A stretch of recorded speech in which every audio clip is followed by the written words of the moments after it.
बिस्मिल्लाहिर्रहमानिर्रहीम। अस्सलाम वालेकुम नादरीन, आप यूट्यूब चैनल देख रहे हैं। मैं इमरान ख़ान हूँ। इम्पॉर्टेंट ख़बरें आ रही हैं, लेकिन क्योंकि आज 8 फरवरी 2024 के बाद एक साल मुकम्मल हो गया। 8 फरवरी 2025 है। इस एक साल के अंदर पाकिस्तान में बहुत सारी चीज़ें बहुत अजीब हुई हैं, लेकिन ये सब कुछ जो पाकिस्तान में हुआ ये 8 फरवरी 2024 के दिन होने वाली धांधली की वजह से हुआ। पाकिस्तान के लोगों को आज इमरान खान साहब ने एहतजाज की कॉल दी हुई है। एक यौम स्याह का उन्होंने ऐलान किया हुआ है, और उसकी वजह यह है कि लोगों का मैंडेट चोरी किया गया था। लोगों का जो इज्तिमाई शऊर है उसकी तौहीन की गई थी, और पाकिस्तान के अंदर पूरा का पूरा इलेक्शन छीन लिया गया था। क्योंकि ये इलेक्शन पाकिस्तान तहरीक-ए-इंसाफ जीती थी और बाकी सारी पॉलिटिकल पार्टीज हार गई थी। बल्कि जो PMLN के हमायती भी हैं वो भी ये कहते हैं कि PMLN किसी सूरत 17 से 20 सीटों से ज़्यादा नहीं जीती। ज़्यादा से ज़्यादा 20 सीटें कहते हैं लोग, और कम से कम 17 सीटें बताते हैं कि ये PMLN के हिस्से में आई थी। लेकिन इसके बावजूद पाकिस्तान तहरीक-ए-इंसाफ 180 नशस्तें जीत गई। 2/3 से ज़्यादा अक्सरियत उन्होंने हासिल की थी। लेकिन फिर रात को नताइज रोक दिए गए, और नताइज रोकने के बाद तेज़ी से नताइज तब्दील किए गए। 8 फरवरी 2024 की रात को मैंने एक वीलॉग किया था जिस वक्त नताइज रोके गए थे। मैंने उस वक्त आपको बताया था कि अब तक की इतला के मुताबिक 179 सीटों के ऊपर पाकिस्तान तहरीक-ए-इंसाफ लंबी लीड से आगे जा रही है, और इस वक्त नताइज रोक दिए गए हैं। अब पता नहीं जब नताइज दोबारा आएंगे तो नतीजा क्या निकलेगा। तो उसके बाद जब हमने देखा तो पाकिस्तान तहरीक-ए-इंसाफ की आधी नशस्तें छीन कर PMLN में, MQM में और पाकिस्तान पीपल्स पार्टी में और दीगर जमातों में बांट दी गई। फजल रहमान साहब को भी नवाजा गया, बहुत सारे और लोगों को नवाजा गया। तो इस तरह पाकिस्तान तहरीक-ए-इंसाफ की जो सीटें हैं वो दूसरी जमातों को मिलने से तहरीक-ए-इंसाफ इसके बावजूद सबसे बड़ी पॉलिटिकल पार्टी बन के सामने आई। और लेकिन सबसे बड़ी पॉलिटिकल पार्टी होने के बावजूद सादा अक्सरियत उनके पास नहीं बन सकी। 2/3 अक्सरियत से कम करके इतना कम कर दिया कि वो सादा अक्सरियत में भी नहीं थे, और फिर बाकी सारी जमातों को इकट्ठा करके पाकिस्तान में हुकूमत बना दी गई। PMLN की ख्वाहिश थी शुरू में कि सिर्फ पंजाब में हुकूमत बना लें और वफाक की हुकूमत ना बनाएं, क्योंकि उन्हें इस बात का आइडिया था कि पाकिस्तान जिन हालात में उन्होंने पहुंचा दिया है, इन हालात में इस मुल्क को चलाना मुश्किल नहीं है। लेकिन फिर उनके सर पर डंडा मारा गया और उन्हें कहा गया कि नहीं, अगर आपने हुकूमत लेनी है तो आपको दोनों हुकूमतें लेनी पड़ेगी। लिहाजा PMLN ने पंजाब की हुकूमत भी लेनी पड़ी, और उन्होंने वफाकी हुकूमत भी ली। नवाज शरीफ ने अपने भाई को वज़ीर आज़म बनवाया, अपनी बेटी को वज़ीर आला बनवाया, और बुरश अपने हाथ में पकड़ लिया। अब मामला यह है कि उस वक्त से लेकर अब तक ना इनसे हुकूमत चलती है, ना इनसे निज़ाम चलता है, ना लोगों को इन पर एतबार होता है। पाकिस्तान में महंगाई बढ़ती चली जा रही है। पाकिस्तान में गुर्बत की शरह के अंदर इजाफा हुआ। लगभग 1.5 करोड़ लोग मजीद पाकिस्तान में गुर्बत की लकीर से नीचे चले गए, और ये बड़ा अफसोसनाक है। 18 लाख लोग पाकिस्तान छोड़कर चले गए। ब्रेन ड्रेन लगातार पाकिस्तान में हो रहा है, मईशत गिर रही है। रोज़ाना आलमी इदारों की रिपोर्टें आ रही हैं। फिच की रिपोर्ट आई है कि पाकिस्तान की जो क्रेडिट रेटिंग है वो नीचे जाने का इम्कान है, उसमें कमी हो रही है। और ये सारी वजूहात पाकिस्तान की इस हुकूमत के ऊपर अवाम का अदम एतमाद है। अब अवाम को इमरान खान साहब ने कहा जी यौम स्याह है, उसको मनाओ। इस मौके के ऊपर जो हुकूमत है उन्होंने दफ़ा 144 नाफिज कर दी है, पंजाब में भी, आज़ाद कश्मीर में भी और दीगर जगहों पे। और ये दफ़ा 144 को पहली दफ़ा नाफिज नहीं की। दो चीज़ों का तो इन्होंने मजाक बनाकर रख दिया है। एक दफ़ा 144 और एक मजाक बनाकर रख दिया है दहशतगर्दी के मुकदमे को। जब दिल करता है, जिस पे दिल करता है, दहशतगर्दी का मुकदमा दर्ज कर देते हैं। जब दिल करता है दफ़ा 144 नाफिज कर देते हैं। लेकिन इसके बावजूद पाकिस्तानी निकलते हैं और निकल कर एहतजाज करते हैं। तहरीक-ए-इंसाफ का कहना है कि वो भरपूर तरीके से एहतजाज करेंगे। आलिया हमजा ने अनाउंस किया, जो पंजाब में इमरान खान साहब ने उन्हें एक अहम ओहदा दिया है और उन्हें ऑर्गेनाइज़र बनाया पार्टी का। तो उन्होंने कहा जी आज दफ़ा 804 नाफिज होगी और पंजाब के अंदर हम भरपूर एहतजाज करेंगे। सोशल मीडिया के ऊपर पाकिस्तान तहरीक-ए-इंसाफ ने धांधली के सबूत दोबारा से लगाए और बहुत तेज़ी से कंपेन चलाई है 8 फरवरी के यौम स्याह के हवाले से। ये पहला टेस्ट है जुनैद अकबर का खैबर पख्तूनख्वा में कि आज के दिन में वो कितना बड़ा जलसा करते हैं और लोगों को कितनी बड़ी तादाद में बाहर लेकर आते हैं। अली अमीन गंडापुर साहब को इमरान खान साहब ने कहा कि अगर मेरे सूबों में लोगों को परेशान किया गया तो आप इसके लिए जिम्मेदार होंगे। उन्होंने यकीन दहानी करवाई कि ऐसा कुछ नहीं होगा। देखते हैं कि कितनी कोऑपरेशन मिलती है खैबर पख्तूनख्वा में, ख़ास तौर पर जुनैद अकबर साहब को, और पंजाब के अंदर कितने लोगों को इकट्ठा कर पाती है पाकिस्तान तहरीक-ए-इंसाफ, या कितने बड़े पैमाने पर एहतजाज कर पाती है। ये सारी चीज़ें पता चल जाएंगी। अभी देखिए, इस वक्त भी अगर 1 साल गुजर गया इस हुकूमत को आए हुए, 1 साल के बाद भी अगर इन्हें दफ़ा 144 लगानी पड़ रही है तो इसका मतलब आप समझिए, 1 साल के बाद भी दफ़ा 144 लगाने का मतलब ये है कि इस 1 साल में भी ये इमरान खान साहब की मकबूलियत का कुछ नहीं बिगाड़ सके। लेकिन अगर इमरान खान की मकबूलियत में डेंट डाल देते अपनी कारकर्दगी के ज़रिए से, या कुछ कोशिश करने के बाद कोई डेंट ये डाल देते इमरान खान साहब की मकबूलियत में, इस एक साल के अंदर, तो फिर इनको दफ़ा 144 ना लगानी पड़ती। एक साल पहले भी इनको पाकिस्तान तहरीक इंसाफ पे दफ़ा 144 लगानी पड़ती थी, एक साल के बाद भी इनको लगानी पड़ रही है और उससे पहले भी ये लगाते रहे हैं।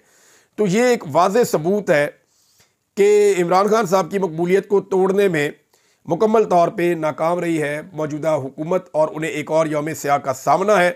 ये तहरीक अगर आगे बढ़ती है तो हुकूमत के लिए मुश्किलात बढ़ेंगी। हुकूमत ने एक मरतबा फिर पाकिस्तान तहरीक इंसाफ को मुज़ाकरात की दावत भी दी है। उन्होंने कहा जी आएँ, बैठे, मुज़ाकरात करते हैं। और एक तरफ मुज़ाकरात की दावत देते हैं, दूसरी तरफ ख्वाजा आसिफ साहब ताने दे रहे हैं। ख्वाजा आसिफ साहब ने पाकिस्तान तहरीक इंसाफ को ताने दिए हैं कि जी आप पंजाब में निकलते नहीं, सिंध में निकलते नहीं। एक तरफ सारे डेरों के बाहर, सारे दफातर के बाहर पुलिस खड़ी की हुई है, जगह जगह पे नाके लगाए हुए हैं, घरों में छापे मारे जा रहे हैं। पाकिस्तान तहरीक इंसाफ कोई मुसल्ला तंजीम तो है नहीं, ये एक सियासी तंजीम है। इनके लोग निकलेंगे, उन्हें गिरफ्तार किया जाएगा, जेलों में डाल दिया जाएगा, फ़र्क ही कोई नहीं पड़ता निज़ाम को। लोगों पे टॉर्चर किया जाता है, आंसू गैस के शेल फेंके जाते हैं। और जो सियासी इजाज़तनामा होता है, जो मिलना चाहिए हर पॉलिटिकल पार्टी को कि अगर आप एहतजाज करना चाहते हैं तो आपका एक डेमोक्रेटिक राइट है ना कि आप निकले और निकल कर एहतजाज करें, ये पाकिस्तान के आइन के अंदर आपको इजाज़त मिली हुई है। यानी इस वक्त पाकिस्तान तहरीक इंसाफ पूरी दुनिया में एहतजाज कर रही है, बरतानिया में, ऑस्ट्रेलिया में, कनाडा में, अमेरिका में, यूरोप में, यूरोपीय यूनियन के कई ममालिक में, हर जगह एहतजाज कर रही है पाकिस्तान तहरीक इंसाफ। दुनिया के किसी मुल्क में तहरीक इंसाफ को एहतजाज करने से मना नहीं किया गया, लेकिन पाकिस्तान जहाँ पे धांधली हुई है, जहाँ पे सबसे ज़रूरी है कि यहाँ पे एहतजाज किया जाए, तो इस मुल्क में मना कर दिया गया कि यहाँ पे आप एहतजाज नहीं कर सकते। यानी पाकिस्तान में होने वाली धांधली पर पाकिस्तान में एहतजाज नहीं हो सकता, बाकी सारी दुनिया में एहतजाज हो सकता है। ये है पाकिस्तान की बदकिस्मती। दुनिया में जमहूरियत है, वो कहते हैं ठीक है जी आपके मुल्क का मसला भी है तो आप यहाँ पे एहतजाज कर सकते हैं, आपका आईनी और जमहूरी हक है। लेकिन जिस मुल्क के अंदर ये हक छीना गया, लोगों का मैंडेट छीना गया, वहाँ पे लोग जब निकलते हैं एहतजाज करने के लिए तो वहाँ पे उन पर सख्ती की जाती है, मुकदमा दर्ज किए जाते हैं। अभी हालिया हमजा पे मजीद 7 मुकदमा दर्ज कर दिए गए हैं। ख्वाजा आसिफ साहब की मैं बात कर रहा था, एक तरफ उन्होंने ताना दिया तो बाद में साहबजादा हामिद रज़ा साहब ने इस पर जवाब दिया। उन्होंने कहा जी कि आप पॉलिटिकली इजाज़त देना हमें, जैसे सारी पॉलिटिकल पार्टी को इजाज़त होती है तो हम आपको करके दिखाएं, लोगों को निकाल के दिखाएं। एक तरफ फस्तायत है, जबर है, जुल्म है, लोगों को दबाया हुआ है। अब लोग या तो डंडे लेकर निकलें, वो पुलिस पे अगर अटैक करेंगे तो आप दहशतगर्दियों को पर्चे देके उनको अंदर कर देंगे, वो वैसे निकलेंगे आप पकड़ के वैसे अंदर कर देंगे। तो जुल्म और फस्तायत के खिलाफ, गोलियां चलाने के खिलाफ आप क्या चाहते हैं? लोग बाहर निकल के गोलियां खाते रहें? मेरे ख्याल में ये ज्यादती है। PMLN जब मैदान में निकली है, PMLN को फ्री हैंड दिया है। परवेज मुशर्रफ ने जब डंडा चलाया था ना तो PMLN के लिए 5-7 बंदे बाहर निकलते थे। मुझे अच्छी तरह याद है, ये फिरोजपुर रोड पे लाहौर में हमने ज़ईम कादरी साहब को मार खाते हुए देखा। तो ज़ईम कादरी साहब को छोड़ छाड़ के सारी पार्टी के लोग भाग गए थे।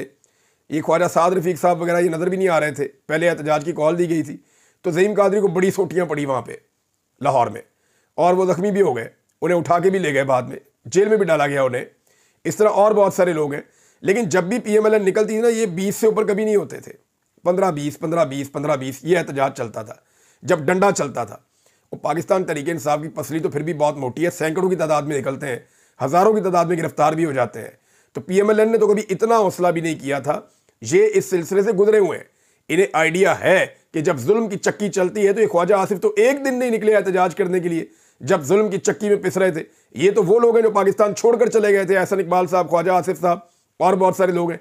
ये तो पाकिस्तान में टिके ही नहीं उस वक्त। इन्होंने तो गिरफ्तारियां देना और ये चीज़ें बर्दाश्त ही नहीं की, और बाद में जब ये गिरफ्तार हुए किसी दौर में अपने करप्शन के केसेज या दीगर मामला की वजह से या सियासी इंतकाम की वजह से, तो इन्हें फुल प्रोटोकॉल वाली गिरफ्तारियां हुई। मैंने देखा ना, हमदा शहबाज साहब उंगली से घुमाते थे पुलिस वालों को, ऐसे उंगली का इशारा करते थे, पुलिस वाले डर जाते थे, पीछे हट जाते थे। क्या आज पाकिस्तान तहरीक इंसाफ का कोई बंदा अपनी उंगली के इशारे से पुलिस वालों को पीछे कर सकता है? नहीं कर सकता, क्योंकि यहां पे और वहां पे फर्क है। जो PMLN के साथ हो रहा था फुल प्रोटोकॉल के साथ हो रहा था, जो PTI के साथ हो रहा है उसमें एस्टेब्लिशमेंट ने, हुकूमत ने और पूरे निज़ाम ने उनको पीसने का फैसला कर रखा है। नाज़रीन, आज एक और बड़ी चीज़ होने जा रही है, लेकिन उससे पहले ख्वाजा आसिफ साहब का एक लतीफ़ा है। ख्वाजा आसिफ साहब ने कहा जी कि मेरे वालिद साहब ने एक किताब पढ़ी, उन्हें वो किताब दी थी मुमताज़ दौलताना साहब ने। मेरे वालिद साहब ने किताब पढ़ने के बाद मेरे हवाले की कि जाके मुमताज़ दौलताना साहब को वापस दे आओ। वो कहते जी मैं उनकी किताब वापस करने जा रहा था तो मैंने कुछ किताब के हिस्से पढ़ लिए, तो मुझे वो अच्छी किताब लगी, तो मैंने उन्हें कहा जी मियाँ साहब ये किताब आप मुझे भी दे दें पढ़ने के लिए। तो मुमताज़ दौलताना साहब की बात उन्होंने बड़े फ़ख्र से सुनाई। किताब की तकरीबन रोनुमाई हो रही है, वहाँ अदबी बात की जाती है, तो आप इनकी अक्ल का मवाजना करें। वो कहते हैं जी वो मुझे कह रहे हैं कि जो किसी को किताब देता है बच्चू, वो उल्लू का पट्ठा होता है, और जो किताब वापस करता है वो उससे बड़ा उल्लू का पट्टा होता है। ख्वाजा साहब बताना क्या चाह रहे थे? किताब देने वाला कौन था?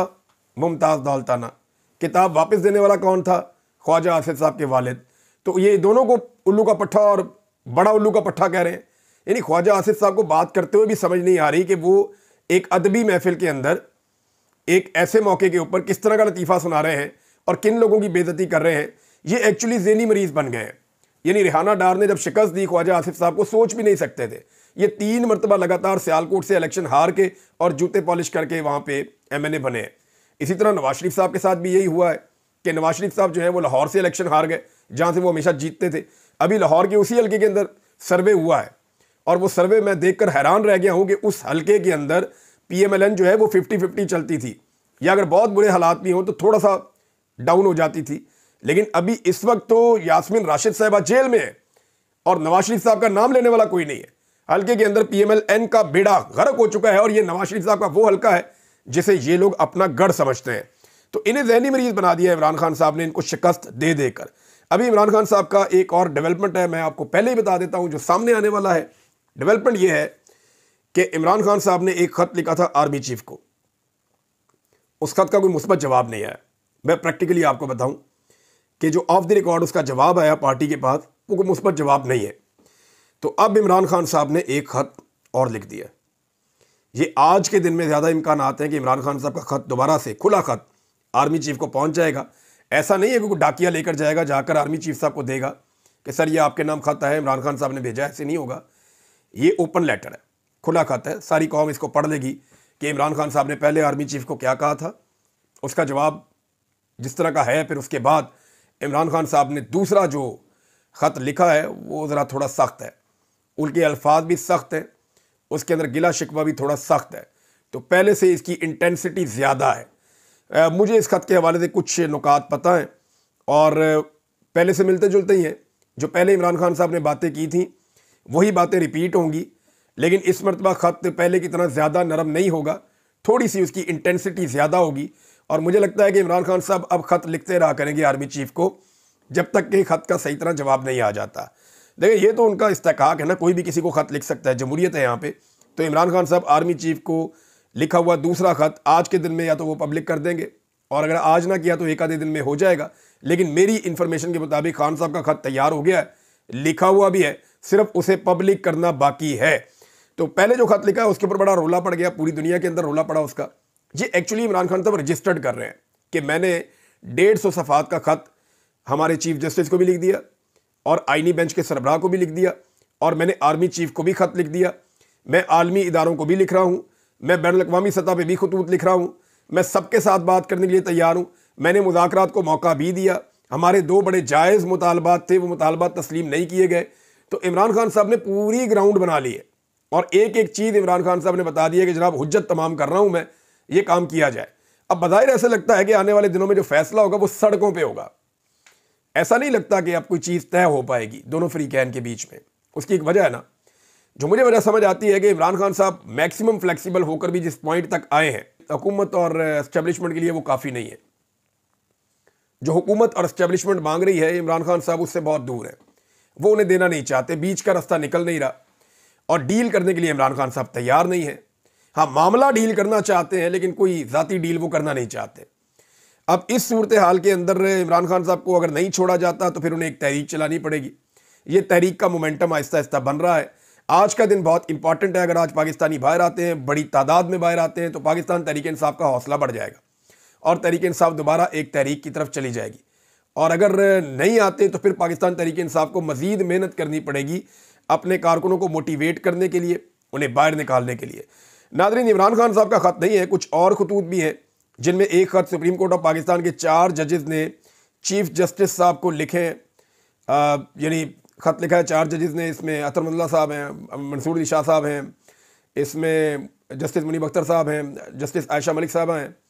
इन्होंने चीफ जस्टिस ऑफ पाकिस्तान को लिखा और जो प्रॉब्लम्स आ रही हैं इस वक्त जुडिशरी में उनका बताया भी, और उन्होंने कहा जुडिशल कमीशन का इजलास जो बुलाया जा रहा है जजेस की तैनाती के लिए 10 तारीख को, उसे मौखर किया जाए, अभी ना बुलाया जाए, क्योंकि 26वीं आईनी तरमीम के नतीजे में ये इजलास बुलाया जा रहा है। और नए जजेस जब सुप्रीम कोर्ट में आ जाएंगे तो उनका मुस्तकबिल क्या होगा, क्योंकि ये मामला अदालत में लगा हुआ है 26वीं मुतनाज़ आइनी तरमीम का। तो जब तक इस पर फैसला नहीं हो जाता, इसके मुताबिक कोई कार्रवाई ना की जाए। दूसरा उन्होंने कहा कि एक फुल कोर्ट बनाया जाए। अगर ये आ जाते हैं तो फिर अगर फुल कोर्ट बनेगा तो इनका क्या उसके अंदर हिस्सा होगा, क्योंकि ये तो बेनिफिशरी है उस 26वीं आइनी तरमीम के। तो एक आइनी मसला पैदा होता चला जा रहा है जिसकी तरफ जजेस ने निशानदेही की है। फिर इस्लामाबाद हाई कोर्ट में जो हुआ उसके ऊपर भी निशानदेही की गई। वहाँ जस्टिस बाबर सत्तार साहब ने भी एक खत लिखा है और उन्होंने गैर आइनी करार दिया है जो कदम उठाया गया chief justice Islamabad high court की जानिब से सीनियरिटी की जो लिस्ट जारी की गई है उसको लेकर। तो जस्टिस बाबर सत्तार साहब ने बड़ा अहम खत लिखा है, उसमें बड़े अहम कानूनी नुक्ते उठाए हैं और उनका ये कहना है कि बाहर से आने वाले 3 जजेस जो हैं ये मामला ठीक नहीं हुआ, कानून और आइन के मुताबिक नहीं है और इनको जो सीनियरिटी के अंदर ऊपर लाया गया है ये भी आइन और कानून के मुताबिक नहीं है। यानी जो इस्लामाबाद हाई कोर्ट में चीफ जस्टिस बन जाएंगे आकर, वो एलिजिबल हो जाएंगे सुप्रीम कोर्ट ऑफ पाकिस्तान में आने के लिए भी। देखिए ना, गौर करें, एक जज लाहौर हाई कोर्ट में 15वें नंबर पे है और वो सुप्रीम कोर्ट ऑफ पाकिस्तान का जज कभी नहीं बन सकता, 15वें नंबर से आ ही नहीं सकता एलिवेट होकर सुप्रीम कोर्ट ऑफ पाकिस्तान में। तो जब आप उसको उठाते हैं और दूसरी हाई कोर्ट में लाते हैं और वहां पे पहले नंबर का जज बना देते हैं तो वो automatically supreme court of Pakistan के लिए एलिजिबल हो जाता है। अब ये एक इंतहाई अहम नुक्ता है, ये नुक्ता भी उठाया गया है और दीगर नुकात उठाए गए हैं कि ये सीनियरिटी ऐसे बनती नहीं है। तो सीनियर जजेस वही हैं 3 जो पहले से मौजूद हैं इस्लामाबाद हाई कोर्ट में। ये नुक्ता जस्टिस बाबर सत्तार साहब ने भी उठाया। लेकिन हम ये देख रहे हैं कि चाहे चीफ जस्टिस याया अफरीदी साहब हो सुप्रीम कोर्ट ऑफ पाकिस्तान के, या आइनी बेंच के सरबराह हो जस्टिस अमीनुद्दीन खान साहब, या इस्लामाबाद हाई कोर्ट के मौजूदा chief justice justice Aamir Farooq साहब हों, इन तीनों को किसी चीज़ का असर ही नहीं हो रहा। जो नुक्ता उठा रहे हैं वकला, जो नुक्ता उठा रहे हैं सहाफ़ी, जो लोग कह रहे हैं ये ज़्यादती हो गई है, हर तरफ से आवाज़ उठ रही है, बार कौंसिल से कह रही है कि ये चीज़ें रोकनी चाहिए, ये सिलसिला ठीक नहीं है, इससे अदलिया अंडरमाइन हो रही है। लेकिन ये सारी चीज़ें लगातार की जा रही और ब्रेक लगाने के लिए तैयार नहीं है। तो ऐसा लगता है कि अदलिया के मुकम्मल कंट्रोल तक ये ऑपरेशन रुकेगा नहीं। पहले तो एक रिजीम चेंज ऑपरेशन हुआ, उसके बाद जो है वो पाकिस्तान तहरीक इंसाफ को कुचलने का, तोड़ने का पूरा ऑपरेशन हुआ और उसके बाद एक जबर एक्शन हुआ, यानी वो इलेक्शन हम उसे कहते हैं लेकिन जबर एक्शन हुआ। फिर एक जाली पार्लियामेंट बनाई गई। तो अब जो है वो मीडिया को, अदलिया को, हर चीज़ को कंट्रोल करने के लिए बाकायदा एक पूरा ऑपरेशन पाकिस्तान में जारी है। तो अदलिया कंट्रोल का जो ऑपरेशन है ये उसका एक हिस्सा है, बज़ाहिर दिखाई देता है। नाज़रीन, अमेरिका से खबर ये है कि जो विल्सन, जिन्होंने पहले ट्वीट भी किया था, मैंने आपको पिछले वीलॉग में बताया भी था, उन्होंने अमरीकी पार्लियामान में खड़े होकर इमरान खान के साथ होने वाली नाइंसाफ़ी के लिए पाकिस्तान की आर्मी को जिम्मेदार करार दे दिया है। यानी जमहूरियत को अंडरमाइन किया गया, इमरान खान को जेल में डाला गया, पाकिस्तान आर्मी की जानिब से डाला गया। सदर ट्रंप भी इसी तरह के इंतकामी केसेस का निशाना बने हैं, वो इसकी तकलीफ को समझते हैं। जो करप्ट जुडिशल सिस्टम है उसका सदर ट्रंप निशाना बने। तो साथ ही उन्होंने कहा कि पाकिस्तान इमरान खान को रिहा करे और जमहूरियत को बहाल करना चाहिए पाकिस्तान में। तो पाकिस्तान की हुकूमत पर, इदारों पर जोर डाला है दोबारा से जो विल्सन ने। उन्होंने कहा कि इमरान खान साहब से इख्तलाफात ज़रूर है, लेकिन इसका मतलब ये नहीं है कि आप जमहूरियत को नुकसान पहुंचे। वो जमहूरियत के नुक्ता नज़र से कह रहे हैं कि पाकिस्तान और अमेरिका के बेहतर ताल्लुकात के लिए ज़रूरी है कि पाकिस्तान में जमहूरी इकदाम किए जाएँ और अवामी मैंडेट का एहतराम किया जाए। बार बार वो ये बात कर रहे हैं कि इमरान खान को जाली केसेस में अंदर ना रखा जाए बल्कि उनको रिहा किया जाए। फैसल चौधरी को गिरफ्तार किया गया था, नाज़रीन आपको पता है, क्योंकि इससे पहले जो इमरान खान साहब का खत था वो फैसल चौधरी बाहर देकर आए थे, जो पहले वाला खत था। तो फिर फैसल चौधरी साहब को गिरफ्तार किया गया, लेकिन वकला ने एहतजाज किया, मीडिया ने एहतजाज किया, पाकिस्तान तहरीक इंसाफ ने आवाज़ उठाई। तो जब बहुत आवाज़ उठी तो फिर फैसल चौधरी साहब को छोड़ दिया गया। अब इमरान खान साहब का नया खत भी आ गया है। लाजमी बात है कि इस खत के मंदरजात या इस खत के अंदर जो कुछ लिखा है अगर हमें पता है तो फिर पाकिस्तान की एस्टेब्लिशमेंट को या हुकूमत को भी आइडिया हो गया होगा। लेकिन वो खत अब आने वाला है और बहुत जल्द सबके सामने आ जाएगा। नाज़रीन, पत्तन की जो रिपोर्ट आई है उसने बहुत सारे पोल खोल दिए हैं। वो रिपोर्ट ये कहती है जी पाकिस्तान के अंदर तकरीबन मार्शल वाला माहौल बना हुआ है। वो रिपोर्ट ये कहती है कि पाकिस्तान के अंदर बहुत बदतरीन धांधली हुई है। इस अजीब तरीके से धांधली हुई है कि 64 नए तरीके धांधली के दरियाफ्त करके इस मरतबा उनको इम्प्लीमेंट किया गया है। ये पत्तन की रिपोर्ट कहती है। लेकिन इलेक्शन कमीशन ऑफ पाकिस्तान जो धांधली के लिए जिम्मेदार है, जिन्होंने पाकिस्तान के हालात को यहाँ तक पहुँचाया है, वो इलेक्शन कमीशन ऑफ पाकिस्तान इसकी जिम्मेदारी लेने के बजाय पत्तन के खिलाफ एक स्टेटमेंट जारी करता है और उसमें ये बताता है कि जनाब ये गुमराह कुन है। उसमें ये बताता है जी इन्होंने ठीक बात नहीं की, हक़ाइक़ के मुनाफी करार दिया। यानी वो एक पूरी की पूरी उन्होंने स्टेटमेंट जारी कर दी। हालांकि पूरी दुनिया से जितने मुबस्सरीन आए थे उनको ले लें, जितनी तंजीमें इसको कवर कर रही थी उनको ले लें, जितने सर्वेस किए थे उनको ले लें, पाकिस्तान का जितना मीडिया मौजूद है उनको ले लें, जितने वोटर्स के अंदर आपने दोबारा सर्वे करवाने आप करवा के देख लें। इलेक्शन कमीशन ऑफ पाकिस्तान ने पाकिस्तान की तारीख का बदतरीन इलेक्शन करवाया है 8 फरवरी 2024 को, और इसमें किसी शक और शुबे की गुंजाइश नहीं है। आखिरी खबर यह है नादरीन के कदाफी स्टेडियम का इफ्तिताह हुआ और मुस्लिम लीग नून के मीडिया सेल ने उठा के एक इंडिया के स्टेडियम की फुटेज लगा दी और नीचे जनाब बड़े जुमले शुमले लिख दिए, और PMLN के कुछ जो करीबी सहाफ़ी हैं उन्होंने इसको पोस्ट करना शुरू कर दिया और तारीफ़ें शुरू कर दी मोहसिन नकवी की और पंजाब हुकूमत की और मौजूदा हुकूमत की।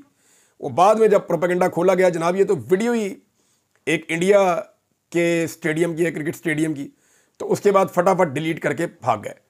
तो ये ज़िम्मेदार चैनल्स हैं, ऐसी गलतियां हो जाती हैं बाद औक़ात, लेकिन इस लेवल के ऊपर जो है वो इस तरह की गलतियों की पकड़ भी हो जाती है। फिर गलती किसी से भी हो सकती है, सब इंसान है, गलती का पुतला है, लेकिन कम से कम ये देखना चाहिए कि इंडियन है या वो पाकिस्तानी है, इस तरह की गलतियां हो जाती हैं, इनको माफ़ कर देना चाहिए। लेकिन पाकिस्तान तरीके इंसाफ का जो सोशल मीडिया है वो बड़ा तगड़ा है, वो फिर माफ़ी शाफ़ी कोई नहीं देता। तो नादरीन आज का दिन जो है वो यौम स्याह का दिन है। पाकिस्तानी इसमें कितना ज़ोर लगाएंगे, आने वाली सियासत का डिपेंड इसके ऊपर है। हम देखते हैं आज क्या होता है, आपको रिपोर्ट करते हैं बाद में। अब तक के लिए इतनी अपना ख्याल रखिएगा, अपने इस चैनल का भी। अल्लाह हाफ़िज़।